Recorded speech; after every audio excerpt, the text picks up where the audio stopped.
Bonjour, heureux de te retrouver pour cette nouvelle journée, que tu sois sur Free en France ou alors sur Canal+ en Afrique ou ailleurs, peut-être YouTube ou à travers de l'application Prière Inspirée. Je te rappelle que tu peux télécharger cette application bien sûr gratuitement, que ce soit sur iPhone ou alors Android ou quoi que ce soit.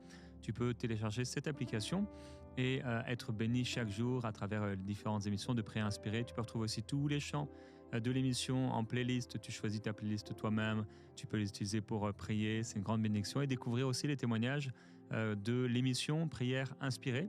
Et je t'encourage toi aussi à pouvoir apporter ton témoignage. Je te rappelle, tu peux aller sur emcitv.com/je témoigne pour apporter donc ce témoignage de Christ. Rappelle-toi, ils l'ont vaincu à cause de la parole de leur témoignage. Le sang de l'agneau est la parole de leur témoignage. Lorsque tu témoignes ce que le Seigneur a fait pour toi, c'est quand même une manière également de faire taire l'ennemi dans ta vie. La parole de leur témoignage, alors prends le temps de pouvoir partager ce que le Seigneur fait pour toi dans ta vie à travers cette émission. Et avant d'entrer dans la pensée du jour, où chaque jeudi on partage ensemble la déclaration d'un personnage biblique, aujourd'hui ça va être notre invité, le pasteur Patrice, qui va pouvoir le partager. J'ai essayé de penser simplement pour quelqu'un. Je voyais comme un soudeur. Vous savez, il y a des soudeurs et leur travail, c'est de souder des pièces métalliques. Parfois, c'est de rassembler, de réunir donc deux pièces métalliques. Et le soudeur donc va souder. Alors, c'est vrai que parfois, ils vont aussi enlever les pièces ensemble, mais il peut aussi souder donc, ou ramifier des pièces et pour les mettre ensemble et les unir. Et j'ai la pensée pour quelqu'un. Alors, je crois que pour quelqu'un, c'est une pensée par rapport à la guérison d'os en fait, qui ont été abîmés, qui ont été cassés, qui ont été fragilisés. Et le Seigneur veut t'apporter cette parole de guérison aujourd'hui, qu'il est capable de redresser les os qui sont abattus, qui sont desséchés, fortifier celui qui est fatigué, qui est découragé. Et pour toi aujourd'hui, c'est une parole de Dieu.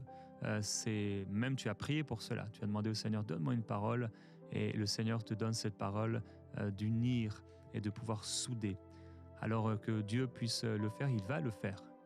Est-ce que tu es dans la foi, dans l'expectative, en entendant la parole de Dieu? Il ne suffit pas d'entendre, il faut entendre et écouter avec foi. Alors nous croyons que le Seigneur vient ressouder tout ce qui est dans ton corps, a besoin d'être ressoudé, réuni, fortifié, et qu'au nom du Seigneur Jésus-Christ, là où tu es, tu puisses recevoir tout ce dont tu as besoin de la part du Seigneur dans ton corps, qui nous donne à tous la vie, le mouvement et l'être. Alors que tu puisses recevoir un nouveau mouvement, quelque chose que tu ne pouvais pas faire peut-être au niveau de ta main, au niveau de ton poignet, au niveau de tes genoux, toutes les articulations, au niveau donc de tes pieds également, que le Seigneur puisse t'accorder une pleine et une entière guérison, capacité de mouvement en lui, au nom de Jésus-Christ. Et pour quelqu'un, peut-être cette parole que Dieu est un soudeur, c'est peut-être par rapport à la famille ou par rapport aux relations. Dieu est capable aussi de réunir, même dans le couple, ce qu'on pense vraiment ne plus être possible de réunir. Il y a dans l'Ancien Testament cette image, Dieu va appeler le prophète à prendre ces deux morceaux de bois et à les mettre ensemble. Israël, Jacob qui ne font qu'un. Eh bien, Dieu a le pouvoir de réunir sous son nom et par sa main puissante deux personnes qui étaient complètement divisées. Dieu est le Dieu des miracles et il n'y a rien qui soit impossible à notre Dieu. Aujourd'hui, donc, dans la pensée du jour, on veut partager la déclaration d'un personnage biblique. Et Patrice, c'est qui et qu'est-ce qu'il a dit, ce personnage? Ce personnage, c'est celui qui deviendra le roi David, mais au moment où il va demander quelque chose, déclarer quelque chose, à ce moment-là, c'est un tout jeune homme qui se lève un matin et puis son papa lui dit va sur le front, il y a la guerre entre les Israéliens et les Philistins, et va prendre des nouvelles de tes frères et puis en même temps apporte-leur à manger. Et lorsqu'il arrive sur le champ de bataille et qu'il voit les Hébreux d'un côté, les Philistins de l'autre côté, alors il entend ce Goliath qui commence à parler, et là, il entend des gens parler. Et j'aimerais qu'on puisse regarder à ce qui s'est dit. David dit aux hommes qui se trouvaient près de lui: « Que fera-t-on à celui qui tuera ce Philistin? Et qui ôtera l'opprobre de dessus Israël? Qui est donc ce Philistin, cet incirconcis, pour insulter l'armée du Dieu vivant? » J'aimerais juste attirer votre regard. J'ai prêché beaucoup de fois sur David et Goliath, entendu beaucoup de prédications et généralement la chose que l'on ressort principalement et qui est juste à 100%, c'est bien sûr le fait que David a voulu lever l'opprobre du nom de Dieu qu'on était en train d'insulter, que Goliath insultait, que les Philistins insultaient. Et bien sûr, souvent on reste sur cette pensée-là, très spirituelle, très belle et très vraie, très juste. Mais j'aimerais attirer votre regard sur autre chose. David a eu également un moment assez terre à terre. Il a compris quelque chose. Il a compris que sa vie pouvait changer. Et là, il a entendu parmi les soldats une discussion. Et la discussion disait grosso modo, celui qui tue Goliath, qui tue ce Philistin, alors on va le couvrir d'argent, on va lui donner la fille du roi Saül et on va exonérer sa famille d'impôts. Et là, David a compris quelque chose que nous sommes parfois aussi nous-mêmes appelés à comprendre. Il a réalisé que ce jour-là, sa vie pouvait changer. Et il a réalisé que lui, le célibataire, pouvait devenir marié. Il a réalisé que lui, le pauvre, qui sentait le mouton toute la journée dans sa prairie, eh bien, il pouvait avoir les belles toilettes, se marier avec la fille du roi.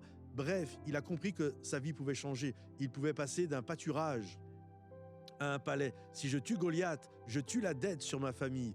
Et David a compris que, en fait, s'il répondait à cet appel, sa vie pouvait changer. Et je crois que lorsque nous gagnons, et j'aimerais vraiment attirer votre attention là-dessus, lorsque nous gagnons, nous faisons gagner les gens autour de nous. David, quand il a gagné, il n'a pas gagné tout seul. David, quand il a gagné, il a fait gagner sa famille, qui a été exonérée d'impôts, qui a reçu de la richesse. David, quand il a gagné, il a fait gagner littéralement le peuple de Dieu. Ils ont remporté une victoire éclatante. Et toi qui écoutes aujourd'hui ce message, cette pensée du jour, j'aimerais te dire que quand tu gagnes une victoire, tu fais remporter cette victoire à toute ta famille. Peut-être il y a des gens qui m'écoutent, vous avez un problème avec l'alcool. Quand tu remportes la victoire sur l'alcool, il n'y a pas que toi qui gagne. Tu fais gagner ta femme, tu fais gagner tes enfants. Si tu as des problèmes d'addiction dans les jeux et que tu remportes cette victoire avec la grâce de Dieu, c'est pas que toi qui remportes la victoire. Tu fais remporter la victoire à toute ta famille. Tu dépensais ton argent dans l'alcool, dans les jeux ou dans je ne sais quoi. En remportant la victoire, ta famille remporte la victoire. Alors aujourd'hui, comprends que Dieu, bien sûr, il veut qu'on se lève pour son nom, mais également qu'on soit sage, intelligent, que nous sachions discerner les choses afin que notre vie puisse changer.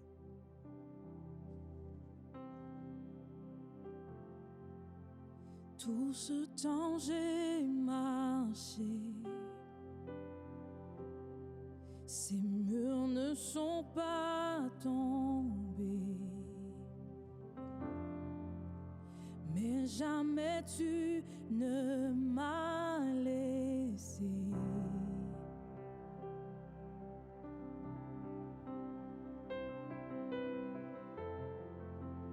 Oh Dieu, j'attends de voir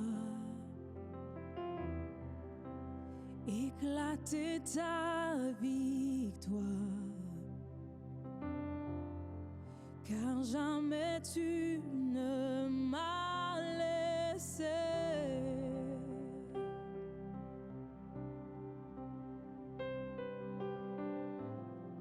Ta promesse est vraie et ta fidélité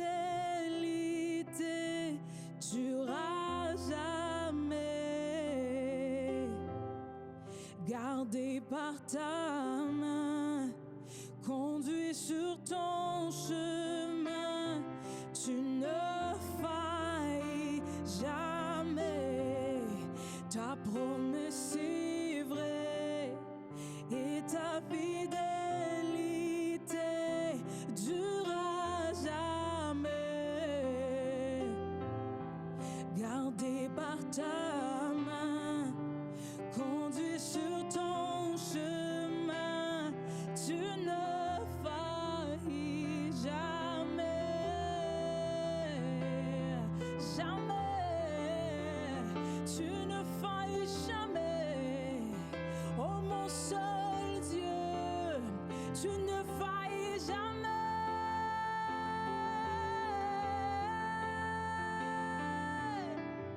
Jamais, jamais, jamais mes yeux t'ont vu bouger les montagnes et je le crois, à nouveau tu le feras dans le néant, tu traças la voie et je le crois, yes, à nouveau tu le feras, mes yeux t'ont vu bouger les montagnes et je le crois, à nouveau tu le feras dans le néant, tu traças la voie et je le crois, à nouveau tu le feras,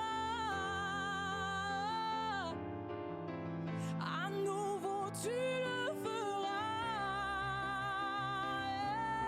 hey, à nouveau tu le feras,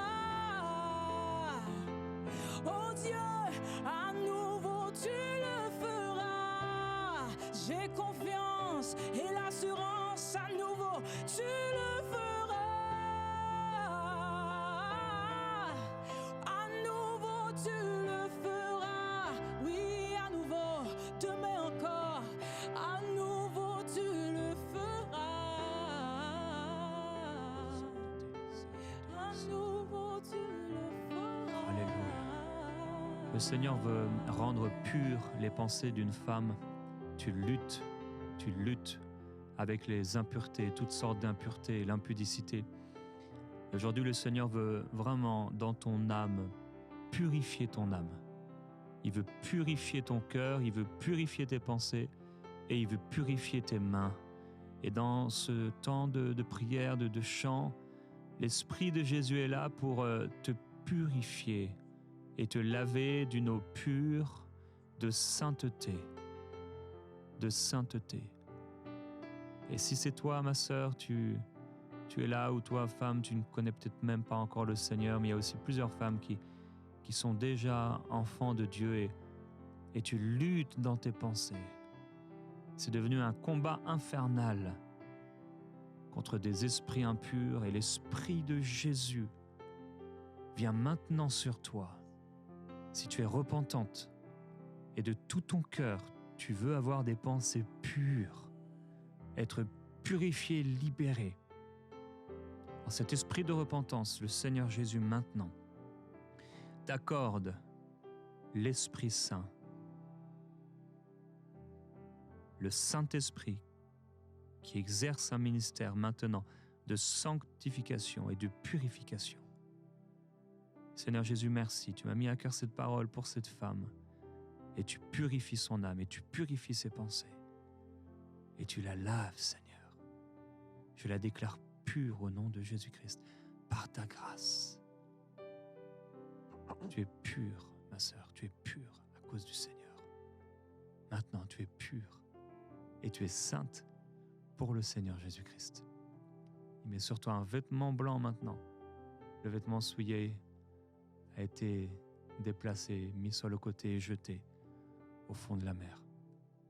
Alléluia, merci Seigneur. Passez à l'encouragement du jour. J'aimerais vous encourager, chaque personne qui écoutait cette émission, à saisir les rendez-vous de Dieu. Je crois que Dieu a pour nous des rendez-vous. On a rendez-vous souvent nous-mêmes avec notre propre histoire. Et vous savez, un rendez-vous, ça a cette particularité qu'on peut le rater. Il peut changer notre vie quand on le saisit, quand on le réalise, le comprend, quand on rentre pleinement dedans. Et on peut passer complètement à côté parce que Dieu voulait faire quelque chose et on l'a raté. Il y a quelque temps en arrière, j'ai entendu sur un reportage de France 98 qui ont gagné la Coupe du Monde. J'ai entendu ce reportage qui, brièvement en 2-3 minutes, mais ça m'a vraiment interpellé. L'équipe de France n'avait encore jamais gagné de Coupe du Monde. Et puis, ils se retrouvent, c'est la finale, ils se retrouvent dans le tunnel, juste au bout du tunnel, il y a la lumière, il y a le Stade de France, il y a 80 000 supporters, il y a des millions de gens qui regardent ça sur la télé. Et eux, ils sont dans le tunnel. Et l'équipe de France, il y a plein de futures stars, mais à ce moment-là, ce n'est pas des grandes stars comme ceux qui sont à côté d'eux, comme les Brésiliens.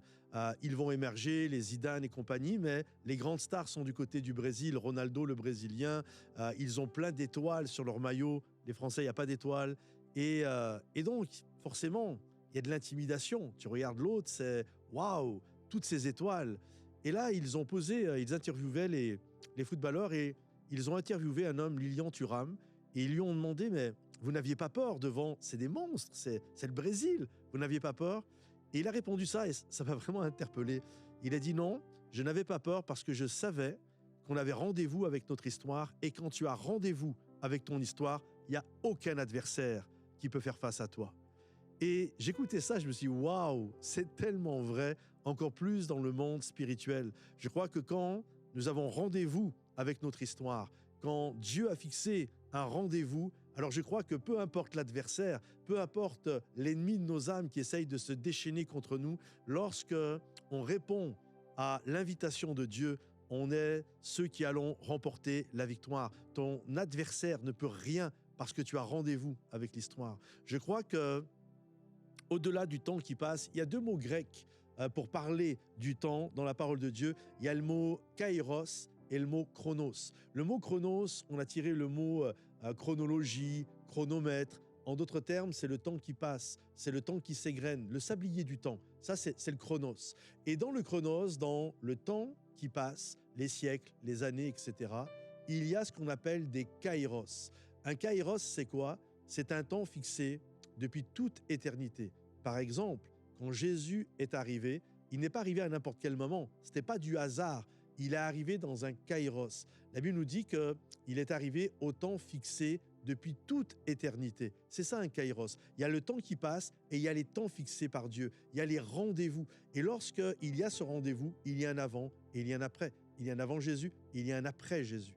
Et donc c'est important de comprendre que dans notre vie, Dieu a prévu des kairos, des temps fixés, des jours spéciaux où on va littéralement remporter la victoire. Et j'aimerais ensemble que nous puissions lire un court texte de la parole de Dieu. Benaja descendit au milieu d'une citerne où il frappa un lion un jour de neige. J'aimerais m'arrêter un instant sur la pensée du jour de neige. Nous sommes en Israël. Un jour de neige, ce n'est pas anodin. C'est un jour particulier. C'est un jour spécial. Et la Bible prend le temps de souligner que lorsque cet homme, Benaja, est descendu dans la citerne pour aller frapper le lion, c'était un jour de neige. C'était un jour spécial. Et je crois que c'est ça un kairos. Un kairos, c'est un jour spécial que Dieu te donne une capacité différente pour que tu sois capable de descendre dans ta citerne. On a tous un lion de caché dans nos citernes. On a tous un Goliath à combattre. Et Benaja, ce jour-là, est descendu dans la citerne et il a frappé le lion. Et c'est pas tous les jours qu'on arrive à descendre dans une citerne pour aller frapper un lion. Soyons honnêtes, dans notre vie chrétienne, parfois, c'est pas simple. Parfois, on a le goût, parfois, on traîne des pieds, parfois, les choses sont compliquées, on a besoin d'être encouragé. C'est pas un jour facile. Mais Dieu, dans notre histoire, dans le Chronos, a prévu des kairos, des jours de neige, des jours spécifiques. Ces jours de neige sont des jours spéciaux où Dieu te donne une capacité surnaturelle à descendre dans ta citerne pour aller frapper ton lion. Pour donner un peu cette idée, c'est comme si tu fais du footing, tu cours et tu as l'habitude de faire 3-4 fois le tour de pâté de maison. Puis il y a des jours, tu as du mal. Au bout d'un tour, tu as juste le goût d'abandonner. Puis d'un moment, tu fais ce que tu as à faire et puis tu es content, tu rentres à la maison. Mais il y a des jours, tu sais pas pourquoi, c'est comme ça. Il y a des jours, tu peux en faire le double, tu peux en faire le triple. C'est ça un jour de neige. Un jour de neige, c'est cette capacité différente. Tu as quelque chose de différent ce jour-là qui te donne cette capacité de descendre dans la citerne pour aller frapper le lion. Et j'aimerais t'encourager à discerner ces jours de neige, à discerner cela pour que tu puisses le vivre pleinement. Vous savez, dans la vie, il y a plein de choses que nous n'avons pas choisies. Soyons honnêtes, il n'y a pas grand-chose finalement que nous choisissons. Nous avons 4, 5, 6 grands choix dans notre vie. Puis là, je ne parle pas de choisir entre le costume bleu ou le costume noir. Non, je parle des choix majeurs de notre vie. On va choisir la personne avec qui on va se marier, de répondre ou pas à l'appel de Dieu. Bref, on va avoir quelques grands choix. Mais la majorité des des choses qui nous composent, on ne l'a pas choisi. Par exemple, personne, là, tous ceux qui m'écoutaient, il n'y a personne ici qui a choisi sa date d'anniversaire. J'ai choisi de naître à tel moment. Pourtant, c'est notre date anniversaire, on aurait pu la choisir. Mais non, tu ne la choisis pas. Et tu n'as pas choisi le siècle où tu es né.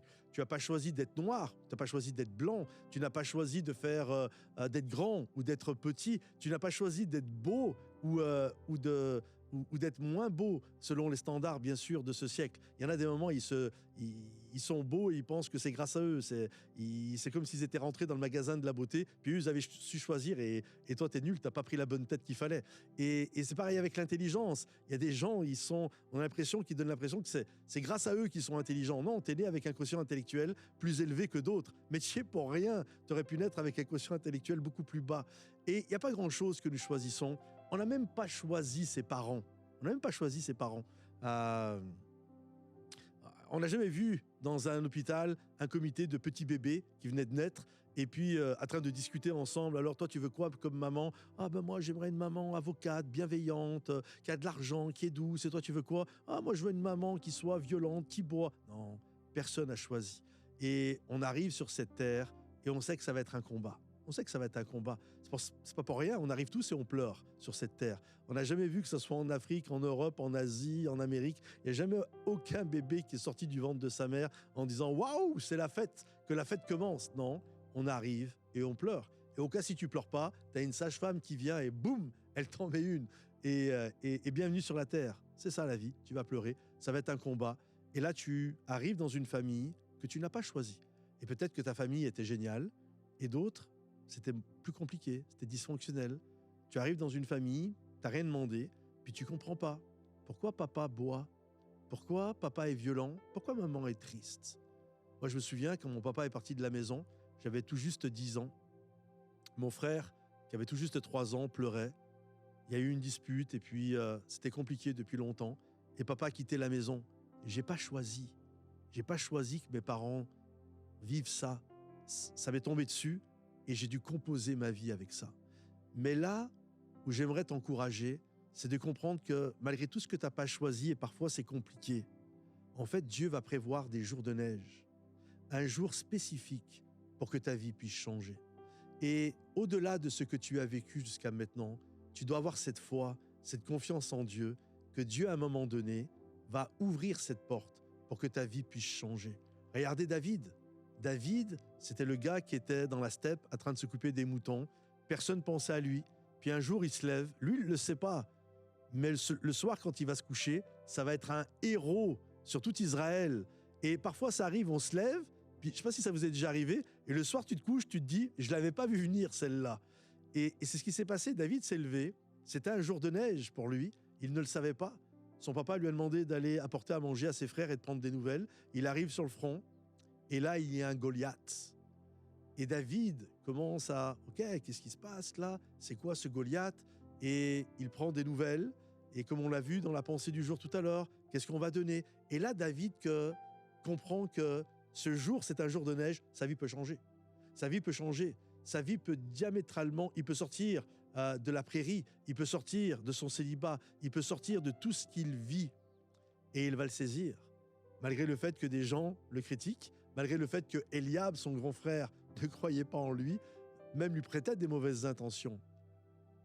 À chaque fois que tu vas vouloir saisir ton jour de neige, il y a toujours un Eliab qui va se lever et qui va te dire « Mais pour qui tu te prends? Retourne à ce que je vois de toi. » Et c'est tellement plus simple de faire ce que les gens attendent de nous. Ça aurait été tellement plus simple de David qui dise « Ok Eliab, t'as raison, tiens ton casse-croûte, je rentre à la maison, je dois m'occuper des moutons. » C'est tellement plus simple. Ça demande tellement plus de courage de vivre le jour de neige. Ça demande tellement plus de courage de descendre dans la citerne, d'aller frapper son lion. Ça demande tellement plus de courage d'aller frapper, d'aller te battre contre Goliath. Mais je t'encourage, ça vaut le coup. C'est des jours de neige que Dieu a créés pour que ta vie prenne diamétralement un autre chemin. Alors je t'encourage à prendre ces décisions. J'aimerais juste finir très rapidement avec 3 décisions que tu dois prendre aujourd'hui. Tu dois prendre la première décision de croire que ce qu'il y a devant toi est meilleur que ce qu'il y a derrière toi. Oui, le meilleur avec Dieu reste à venir. Et David a compris que même si j'ai vécu des choses difficiles, le meilleur est devant moi. La deuxième décision que tu dois prendre, c'est de croire que tu as assez. Avec Dieu, tu as assez. Nous, souvent, on se plaint, on n'a pas le budget. Peut-être David aurait dit, peut-être ça aurait été moi, j'aurais dit, écoute Seigneur, moi je veux bien aller me battre contre Goliath, mais donne-moi tant de budget, tant de millions de dollars, comme ça je vais pouvoir avoir des chars d'assaut, des hélicoptères, et puis tu vas voir un petit peu la déroute que je vais faire parmi les Philistins. Non, le budget c'est une fronde et des cailloux. Sois créatif, débrouille-toi avec ça. Mais avec Dieu, ce qui semble insignifiant, ce qui semble peut-être méprisant, c'est puissant par la vertu de Dieu. Et tu dois croire comme David que tu as assez. Ce que j'ai, c'est assez pour remporter la victoire. Et la troisième décision, prends la décision de produire un effort. Je crois et on prie, ces prières inspirées. Il y a un appel à aller dans le torrent et prier et vivre ces instants-là qui sont des instants extraordinaires. Mais à un moment donné, quand prière inspirée est terminée, il y a un appel à sortir du torrent et à aller jeter un caillou. Il y a un appel à jeter quelque chose. Il y a un appel à passer à l'action. J'ai prié, j'ai été inspiré et maintenant je vais jeter mon caillou. Et David a prié, c'est un homme de prière. Et puis je crois que quand tu vas rencontrer Goliath, je pense que tu pries quand même avant. Ça ne doit pas être simple. Mais ensuite, il a été jeté son caillou. Alors prie tout ce que tu peux prier, loue, adore. C'est tellement important de le faire. Mais ensuite, va jeter ton caillou. C'est mon encouragement pour toi aujourd'hui. C'est ton jour de neige. Saisis-le. J'aimerais prier pour toi. Seigneur mon Dieu et mon roi, je prie pour celui qui écoute ce matin, celle qui écoute ce matin, et qui réalise qu'il y a plein de choses qui le font souffrir et qu'il n'a pas choisi. C'est des choses qu'ils ont subies, Seigneur. Et je prie, Seigneur, que chacun puisse réaliser, au-delà de ce que je n'ai pas choisi et qui me fait mal, tu as prévu des jours de neige. Cette capacité de descendre dans ma citerne pour aller frapper le lion, cette capacité de courir contre mon Goliath et de le faire tomber. Je prie que tous ceux qui écoutent ce message saisissent leur jour de neige, saisissent cette capacité à voir les choses changer, bouger, évoluer, Seigneur. Oui, il y a des rendez-vous avec l'histoire et je crois que le meilleur est devant nous. Et je crois que même quand on sera au crépuscule de notre vie, le meilleur, Seigneur, sera encore devant nous. Alors je prie, Seigneur, que ta grâce se manifeste dans le nom de Jésus. Amen. Alléluia. Seigneur, je priais pour quelqu'un qui dit pourquoi ces choses me sont arrivées, pourquoi je suis né dans cette famille, pourquoi mes parents m'ont fait ça. Et je prie, Père, que ce pourquoi se transforme en comment je peux avancer avec toi, Seigneur, comment je peux voir ta gloire et quoi, Seigneur, il y a quoi devant moi? Nous voulons nous laisser inspirer par toi. Tu nous dis aujourd'hui que le meilleur est à venir. Nous voulons transformer ces pourquoi, ce sentiment d'injustice en esprit de foi sur comment tu vas le faire et surtout qu'est-ce que tu vas faire. Nous croyons pour demain, Seigneur, et nous prophétisons ta gloire, nous prophétisons ta bonté, nous déclarons que tes compassions ne sont pas épuisées. Ta bonté, tes compassions, ta grâce, tes miséricordes ne sont pas épuisées, ne sont pas à leur terme. Nous espérons encore en toi, Seigneur. Nous espérons en toi. Tu es le Dieu de gloire. Et nous proclamons, Seigneur, ces jours de neige, ces jours de miracles, ces jours où on ne s'attendait pas à ça et en fait on réalise qu'on était prêt, on ne le savait même pas. Merci pour quelqu'un, Seigneur, qui pense même ne pas être prêt et pourtant il va voir exactement cette chose se réaliser. Tu vas le faire, Seigneur, en un instant, en un moment. C'est un jour particulier, ce jour de neige. C'est le jour où tu te manifestes. C'est le jour où l'arche rentre à Jérusalem et tout change. Le jour où l'arche rentre dans la maison d'Obed-Édom et la bénédiction arrive. C'est le jour où tu vas à la piscine de Bethesda et tu changes la vie de cet homme. Seigneur, c'est le jour où tu traverses la rive pour aller libérer un homme. Nous déclarons au nom de Jésus-Christ cette grâce, ce miracle, ce surnaturel qui se manifeste à main, Seigneur, qui agit dans cette situation et qui change tout en un instant. Père, merci parce que tu es aussi le Dieu des miracles instantanés. Tu es capable de le faire en un instant. Alléluia. Nous proclamons le miracle, nous proclamons que tu agis, nous proclamons ta parole qui est vivante, efficace. Merci pour cette parole. Tu es derrière cette parole pour l'accomplir et nous mettons notre foi en action, Seigneur. Amen.